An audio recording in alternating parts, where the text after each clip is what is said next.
Nagpasalamat sa Interior and Local Government Undersecretary for Public Safety, Jed Patrick Mabilog, sa Administrasyong Marcos matapos siyang itinalaga sa bagong posisyon sa Department of the Interior and Local Government at nangakong ipapatuloy ang mga reforma sa ahensya, partikular na sa larangan ng pampublikong kaligtasan.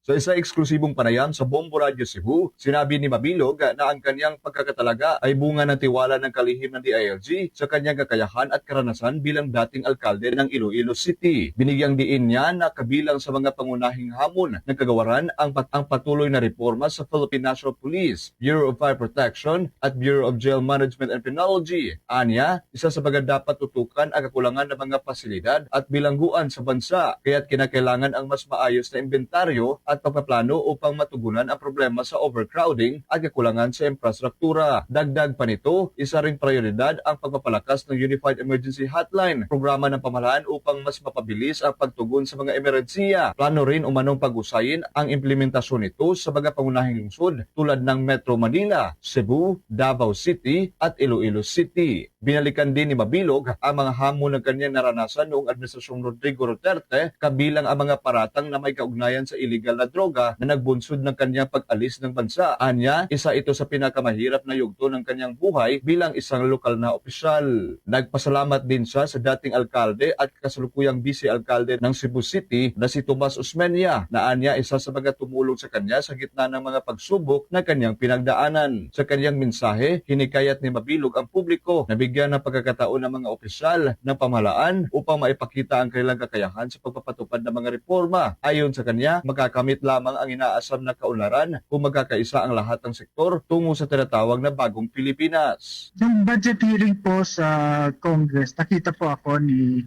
Secretary John Vic Remulla at saka sinabi niya po sa Congresswoman ng lungsod ng Iloilo, Lone District of Iloilo, that he wants me to be part of the department because of the experience and good governance advocacy that I had during my time when I was mayor of Iloilo City. Kita naman po na mahal na Pangulo na qualified pa tayo sa posisyon.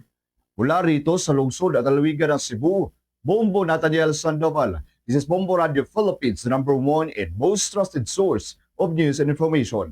Basta Radio, Bombo!